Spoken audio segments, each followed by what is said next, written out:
Hello friends, आज हम बात करेंगे फिजिक्स का जो दूसरा चैप्टर है 9th क्लास में, forces and law of motion. Force जो है इसके बारे में आपने 8th क्लास में भी पढ़ा था। What is force? Force is pull और पुश ऑफ अ बॉडी। ठीक है, आपके डेस्क पे ज्योमेट्री बॉक्स पड़ा है, उस ज्योमेट्री बॉक्स को फोर्स लगा के आप आगे कर सकते हो, पीछे कर सकते हो। जब आप स्कूल जाते हो तो बैग में ज्योमेट्री बॉक्स निकालने के लिए भी आपको क्या लगाना पड़ता है? फोर्स। तो कहता है what is force? Force is pull और पुश ऑफ द बॉडी। किसी भी चीज को पुश करो या पुल करो, उसके लिए क्या लगाना पड़ता है? Force. And what force can do, जैसे अभी हमने एग्जांपल दिया, force can change the position of the body. घर में जब आप अंदर आते हो, दरवाजा खोलते हो, तो फोर्स खोलने के लिए फोर्स है। अंदर आने का, उसको बंद लगाने के लिए भी क्या करना है? फोर्स लगाना है। ठीक है, स्कूल जाते समय जब आप बैग उठा के अपने कंधों में रखते हो, वो भी फोर्स है। तो कहता है फोर्स इज पुल और push of the body and SI unit of force is newton. कहता है on the basis of contact between two bodies, force has been classified into, on the basis of contact force और non contact force. मैंने भी example दिया था, bag उठा के अपने कंधे पे रखना, उसके लिए कौन सा फोर्स है? मस्कुलर। बाइसाइकिल चलाना, उसके लिए कौन सा फोर्स है? मस्कुलर। डोर को खोलना या डोर को बंद करना, उसके लिए कौन सा फोर्स है? मस्कुलर। तो इस केस में जो बॉडी फोर्स लगा रही है और जिस बॉडी पे फोर्स लग रहा है, दोनों ही कांटेक्ट में है, वो कौन सा फोर्स हुआ? Contact force. आपने किसी फुटबॉल को किक मारी, फुटबॉल चलते चलते चलते चलते एक लिमिट के बाद आके रुक जाती है, because of the force between the ground and the ball. This is the force of friction. आप बाइसाइकिल चला रहे हो, बाइसाइकिल के पैडल मारना बंद कर देते हो, थोड़े टाइम के बाद बाइसाइकिल क्या हो जाती है? रुक जाती है। That is because of force of friction. Friction is a negative force. Why it is called a negative force? Because it opposes the motion between two bodies. तो on the basis of contact we can say contact force वो होते हैं जिसमें जो body force लगा रही है और जिस पे फोर्स लगाया जा रहा है, दोनों किसमें है? कॉन्टैक्ट में है। ठीक है, जब आप क्रिकेट खेलते हो तो क्रिकेट में जब आप बैट से बॉल को मारते हो तो वो भी क्या है? कॉन्टैक्ट फोर्स है। अब नॉन कॉन्टैक्ट फोर्स कौन सा हुआ? जिसमें दो बॉडीज के बीच में फोर्स तो लग रहा है, लेकिन दोनों बॉडीज आपस में कॉन्टैक्ट में नहीं है। जैसे मैग्नेटिक फोर्स, किसी नीडल के पास जब आप मैग्नेट लेके आते हो तो एक टाइम ऐसा आता है कि नीडल जो उछल के मैग्नेट के साथ चिपक जाती है, लेकिन उनके बीच में उस समय तक कोई डायरेक्ट कॉन्टैक्ट नहीं था, तो वो क्या हुआ? Non contact force. ग्रेविटेशन एक चैप्टर है फिजिक्स का, जिसके बारे में आप आगे जाके बहुत ही डिटेल में पढ़ोगे, लेकिन ग्रेविटेशनल फोर्स की वजह से ही सन के आसपास सदियों से क्या घूम रहे हैं? प्लैनेट्स। ग्रेविटेशनल फोर्स की वजह से ही अर्थ के आसपास क्या घूम रहा है? मून। लेकिन इन दोनों अर्थ के बीच में, मून के बीच में, सन के बीच में, प्लैनेट्स के बीच में कोई डायरेक्ट कॉन्टैक्ट नहीं है। तो gravitational force is also example of a non contact force. फिर हम बात करते हैं नेट फोर्स के बारे में।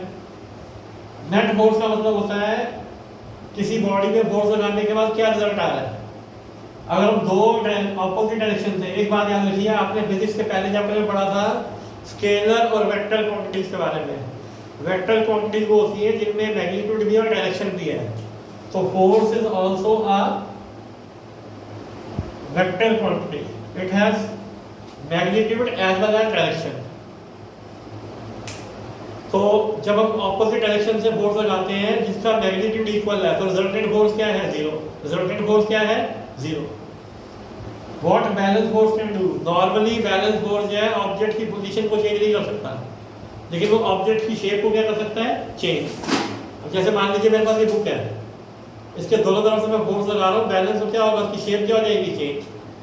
शेप क्या होगी इसकी? चेंज। ऐसे अगर आप बैलून को प्रेस करते हो दो तरफ से बैलेंस फोर्स से, तो बैलेंस फोर्स से मैक्सिमम नंबर ऑफ केसेस में पोजीशन चेंज नहीं होती, लेकिन शेप क्या होती है? चेंज। अगर आप बैलून को दोनों तरफ से बराबर फोर्स से प्रेस कर रहे हो, करते करते करते करते करते एक लिमिट की आएगी, फट जाएगा। ठीक है, तो उसकी शेप क्या हो गई? चेंज। और कहता है what are unbalanced forces? Unbalanced forces are those जिसका रिजल्टेंट फोर्स जीरो के बराबर नहीं है। अगर मैं एक तरफ से फोर्स लगा रहा हूँ 5 न्यूटन, एक तरफ से फोर्स लगा रहा हूँ 3 न्यूटन, तो एज अ रिजल्ट जो 2 न्यूटन का फोर्स है इस तरफ है, तो it may move the body, it may move the body. ठीक है, तो force can stop a moving body, force can move a stationary body, force can change the direction of the body. चलती हुई बॉडी को रोक सकता है force, रुकी हुई बॉडी को चला सकता है फोर्स, चलती हुई बॉडी की डायरेक्शन चेंज कर सकता है फोर्स, और किसी भी बॉडी की शेप चेंज कर सकता है फोर्स। ठीक है, जब हम हैमर से किसी चीज को मारते हैं तो क्या होता है, उस चीज की जिसके ऊपर हम हैमर से हिट कर रहे हैं उसकी शेप क्या हो जाती है, change, that is also force. तो फोर्स इज बेसिकली पुश और पुल ऑफ द बॉडी, और फोर्स का जो ऐसा यूनिट है वो क्या है, न्यूटन, और it is a vector quantity. अब हम बात करते हैं न्यूटन के लॉ की। चैप्टर का नाम है force and laws of motion. Newton ने 3 लॉज दिए थे मोशन के। Newton gave 3 laws of motion, और first law of motion is called law of inertia. अभी इसके बारे में डिटेल में पढ़ेंगे। फर्स्ट लॉ ऑफ मोशन कहता क्या है, कहता body at rest will remain at rest and body in motion will remain in motion। अब देखिए वो क्या कह रहा है, कहता body at rest will remain at rest and body in motion will remain in motion unless some external force is applied। इसका कहने का मतलब ये है कि जो बॉडी है वो रुकी रहेगी और जो बॉडी है वो चलती रहेगी जब तक कि इस पर एक्सटर्नल फोर्स ना लगाया जाए। अब आप ये कह सकते हो कि जब हम फुटबॉल को किक मारते हैं तो फुटबॉल रुकी हो जाती है। उसकी एक्सप्लेनेशन मैंने आपको पहले दे दी कि जब दो बॉडीज मूव कर रही हैं, there is always a force, a negative force between two bodies which are in motion.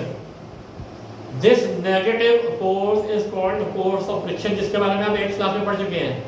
Friction is a necessary evil. किन्हीं भी दो बॉडीज के बीच में, मूविंग बॉडीज के बीच में एक फोर्स है, force of friction, which is called a negative force. Why? Because it opposes the motion. That is why football को आप जितनी मर्जी जोर की किक मार लो, एक लिमिट के बाद जाकर रुक जाएगी। अगर आप बाइसिकल चला रहे हो, बाइसिकल के पैडल मारना बंद कर दोगे तो बाइसिकल एक लिमिट के बाद जाकर रुक जाएगी। अगर आप बाइक पे भी हो और अगर आप बाइक का एक्सीलरेटर देने के बजाय एक्सीलरेटर 0 कर दो तो थोड़े टाइम के बाद जाके बाइक क्या हो जाएगी, रुक जाएगी, because of force of friction. और कहता है जो बॉडी रुकी हुई है वो रुकी रहेगी जब तक कि इस पर एक्सटर्नल फोर्स ना लगाया जाए। तो न्यूटन का पहला लॉ कहता है body at rest will remain at rest and body in motion will remain in motion unless some external force is applied. And this property of body to remain in its original state of rest or motion is called inertia। This property of body to remain in its original state of rest or motion is called inertia। इसका मतलब ये हुआ कि Newton का पहला law जो है उसको लॉ ऑफ इनर्शिया भी कहते हैं, और inertia depends upon mass of the object. Inertia depends upon the mass of the object. एक एग्जांपल लेते हैं। एक रोड पे एक बाइसाइकिल खड़ी हुई है और एक रोड पे एक कार खड़ी हुई है, ठीक है, तो उसमें से किसको धक्का मार के चलाना ज्यादा आसान है? बाइसाइकिल को, क्योंकि बाइसाइकिल का मास कम है तो उसका इनर्शिया ऑफ रेस्ट भी क्या है, कम। देखो इनर्शिया 3 तरीके का होता है। Inertia of rest, when the body is at rest हम कहते हैं इनर्शिया ऑफ रेस्ट है। लेकिन अगर बॉडी ऑलरेडी मोशन में है और उसको रोकना है तो हम कहते हैं उसके अंदर क्या है, इनर्शिया ऑफ मोशन। और एक होता है इनर्शिया ऑफ डायरेक्शन। अभी मैं आपको तीनों का एग्जांपल देता हूँ। इनर्शिया ऑफ रेस्ट क्या हुआ, जब आप स्कूल बस में खड़े हैं स्कूल जाने के लिए, बस स्टैंड पे आपकी बस आकर रुकती है, आप बस में चढ़ जाते हो। जब आप अपने किसी फ्रेंड से बात कर रहे हो और सडनली बस चल पड़ती है तो you fall backward, you fall backward. Why? Because of inertia of rest. आपकी पूरी बॉडी रेस्ट पे थी, लेकिन जैसे ही बस चली आपके पैर मोशन में आ गए। इसका दूसरा सबसे बढ़िया एग्जांपल क्या है, मेट्रो। मेट्रो में जब आप जा रहे हो तो मेट्रो जब स्टेशन पे खड़ी हो जाती है, जैसे ही मेट्रो चलती है, जैसे ही मेट्रो स्टार्ट होती है, you have to hold on something. Why? Because when the metro starts, your whole body is in rest. You are in the state, you are in the inertia of rest. But your feet come in motion. As a result, whole body falls backward. This is inertia of rest. Similarly, we can understand inertia of motion. जैसे मैंने भी example दिया कि आप अगर बस में खड़े हो और बस सडनली चलती है तो यू फॉल बैकवर्ड, लेकिन अगर उसी बस में सडनली ब्रेक लगती है तो you fall forward. That is because of inertia of motion. कभी ऐसा होता है आप अपने फ्रेंड के साथ बाइक पे जा रहे हो, आप पीछे बैठे हो और उस फ्रेंड के सामने सडनली कोई चीज आती है, वो एकदम ब्रेक मारता है तो आप एकदम चिपक जाते हो अपने फ्रेंड के साथ. ऐसा क्यों होता है? क्योंकि आपकी पूरी बॉडी मोशन में थी, लेकिन जैसे उसने बाइक को ब्रेक मारी, बाइक तो रेस्ट पे आ गई लेकिन बॉडी आपकी अभी भी मोशन में है, तो you move forward. This is inertia of motion. School bus में जब आपकी बस एक कॉन्टिन्यूअस मोशन में है, आप अपने फ्रेंड से बात करते हुए जा रहे हो, सडनली ड्राइवर ब्रेक मार देता है, तो अगर आप बैठे हो तो सामने की सीट पे जाके लगता है आपको, या फिर आप अगर खड़े हो तो सामने की तरफ गिरते हो. Why? Because of inertia of motion. Whole body was in motion, suddenly your feet came into rest, क्योंकि बस रेस्ट पे आ गई, फ्लोर उसका रेस्ट पे आ गया, तो you fall forward. This is the reason why it is dangerous to move out of jump out of moving bus. एक बस जब चल रही है और उस बस चलती हुई बस से जब हम नीचे उतरते हैं तो क्या होता है? हमारी पूरी बॉडी मोशन में है, लेकिन जैसे ही हमारे पाँव लगते हैं सड़क पे, पाँव हमारे रेस्ट पे आ गए. तो या तो हम उसी स्पीड से थोड़ी देर भागें जिस स्पीड से बस चल रही थी, और अगर हम उस स्पीड से नहीं भाग पाएंगे तो क्या होगा? हमारी बॉडी गिर जाएगी नीचे सड़क पे. We will fall. अगर आप मोशन में चल रहे हो, जिस स्पीड में बस चल रही है, अगर आप उसी स्पीड में आप भागते रहोगे तो आप गिरोगे नहीं, लेकिन जिस स्पीड से बस चल रही है आप एकदम आगे रुक गए तो क्या होगा? आपकी बॉडी तो मोशन में है, तो you will fall forward. This is inertia of motion. When a bus suddenly starts, we fall backward because of inertia of rest. But when a moving bus suddenly stops, we fall forward because of inertia of motion. Then what is inertia of direction? Imagine कीजिए आप अपनी गाड़ी में अपनी family के साथ कहीं जा रहे हैं, आप पीछे बैठे हुए हो, ड्राइविंग सीट पे आगे आपके पेरेंट्स हैं और आप पीछे बैठे हुए हो, आप अपने ही धुन में जा रहे हो, सडनली बहुत शार्प टर्न लेते हैं आपके पापा. जब वो बहुत शार्प टर्न लेंगे, बहुत तेजी से मुड़ेंगे तो क्या होगा? You will be pushed towards the door. You will be pushed towards the door of the car. Why? Because you were in the inertia of direction. You were going straight but suddenly the car turned left और right, तो आपकी body अभी भी सीधा जाना चाहती है, इसलिए वो एक तरफ क्या हो जाएगी? पुश. ऐसा कभी हुआ है? आप सीधी गाड़ी में जा रहे हो, सडनली गाड़ी टर्न करेगी तो क्या होगा? आप दरवाजे की तरफ पुश हो जाओगे या दरवाजे से दूसरी तरफ पुश हो जाओगे. ऐसे ही जो अम्यूजमेंट पार्क में गोल गोल घूमने वाले झूले होते हैं, जब उनकी स्पीड हो जाती है तो क्या जाता है? The person is pushed toward one side. Why? Because of inertia of direction. तो इनर्शिया तीन तरीके का है. Inertia is inertia of rest, inertia is inertia of motion, and inertia is inertia of direction. But the inertia of the body depends upon its mass. जिस body का मास ज्यादा है उसका inertia भी क्या ज्यादा है. अगर एक 5 रुपीज का कॉइन मेरे पास है और एक ब्रिक मेरे पास है, 8 है, तो उसमें से किसको आसान है ऐसे करके मारना? 5 रुपीज कॉइन, क्योंकि उसका inertia कम है, क्योंकि उसका मास कम है. ब्रिक में अगर आप ऐसे करके मारोगे तो क्या होगा? ब्रिक को तो कुछ नहीं होगा, आपके हाथ को लगेगी, क्योंकि ब्रिक का मास क्या है? ज्यादा. तो inertia is the ability of body to remain in its original state of rest और motion, and inertia depends upon mass of the body. इसलिए वी में से कि इनर्शिया का ऐसा यूनिट भी वही है जो मास का है, वो क्या है? KG, kilogram. तो न्यूटन का पहला लॉ क्या कहता है? जो चल रहा है वो चलता रहेगा, जो रुका हुआ है वो रुका हुआ रहेगा, जब तक कि उस पर एक्सटर्नल फोर्स ना लगाया जाए.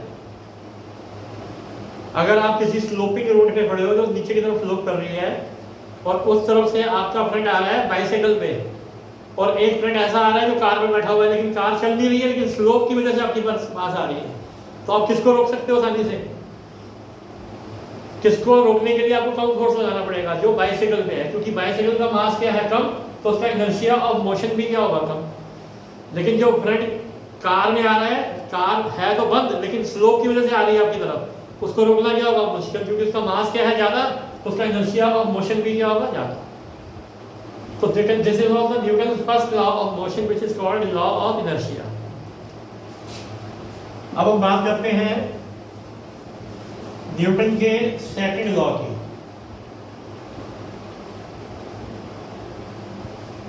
न्यूटन का सेकंड लॉ कहता है कि चाय में जितनी ज्यादा चीनी मिलाओगे चाय उतनी मीठी बनेगी। मजाक कर रहा हूं आपके साथ। न्यूटन का सेकंड लॉ ये कहता है कि जितना फोर्स लगाओगे एक्सेलरेशन उतनी ज्यादा होगी। The acceleration produced in the body is directly proportional to force applied on it. ठीक है, डायरेक्टली प्रोपोर्शनल, डायरेक्ट प्रोपोर्शन हमने पढ़ा था 8th में। जब दोनों चीजें एक साथ बढ़ती है तो हम कहते हैं दे आर डायरेक्टली प्रोपोर्शनल। तो न्यूटन का सेकंड लॉ ये कहता है फोर्स जितना ज्यादा लगाओगे बॉडी के अंदर उतनी एक्सेलरेशन ज्यादा प्रोड्यूस होगी। इसका एग्जांपल ले लो, स्कूल के अंदर झूले हैं, स्विंग में बैठ के बच्चे झूलते हैं ऐसे आगे पीछे, ठीक है ना। तो अगर आपका फ्रेंड झूल रहा है और आप जितनी बार वो पीछे आता है उतनी बार और जोर लगाते हो उसको, जितना ज्यादा आप जोर लगाओगे उसका झूला उतनी ऊपर जाएगा। फिर वो वापस आता, फिर दोबारा जोर लगाते हो, तो जितना ऊपर आएगा फिर जोर लगाओगे और ऊपर जाएगा। यानी कि जितना ज्यादा आप जोर लगाते रहोगे उसको उतनी ज्यादा उसका झूला ऊपर जाएगा। इसका मतलब उसकी एक्सीलरेशन उतनी बढ़ेगी। ऐसे छोटे से चाबी वाले खिलौने आते थे, उसको अगर आप एक बार रगड़ोगे और छोड़ दोगे तो आगे तक जाएगा, लेकिन अगर आप उसको बार बार ऐसे करोगे तो उसके अंदर ज्यादा एनर्जी आएगी, दूर तक जाएगा। तो न्यूटन का सेकंड लॉ क्या कहता है? The acceleration produced in a body is directly proportional to force applied on it. और इस प्रोपोर्शनैलिटी के साइन को हटाने के लिए हम इक्वल टू का साइन लगाते हैं, लिखते हैं m into a, where m is the mass of the body and it is taken as constant। इसका मैथमेटिकल डेरिवेशन भी है, ये डिराइव करना है f is equal to m into a। तो यही इस चैप्टर का आपका पहला न्यूमेरिकल का फॉर्मूला बन गया, f is in newton is equal to m is in kg and a is in metre पर। तो अगर हमें किसी बॉडी का मास पता है, उसकी एक्सेलरेशन पता है, तो मास को एक्सेलरेशन से मल्टीप्लाई करके हम फोर्स लगा सकते हैं। 3 फिजिकल क्वांटिटीज में रिलेशन है, force is equal to m into a। Force पता है, a पता है तो m निकल आएगा। फोर्स पता है, मास पता है तो एक्सेलरेशन निकल आएगी। अगर मास पता है और एक्सेलरेशन पता है तो फोर्स निकल आएगा। इसकी मैथमेटिकल डेरिवेशन है न्यूटन के सेकंड लॉ की। लेकिन न्यूटन का सेकंड लॉ सरल शब्दों में क्या कहता है? जितना ज्यादा फोर्स लगाओगे उतनी ज्यादा एक्सेलरेशन होगी। क्लियर है?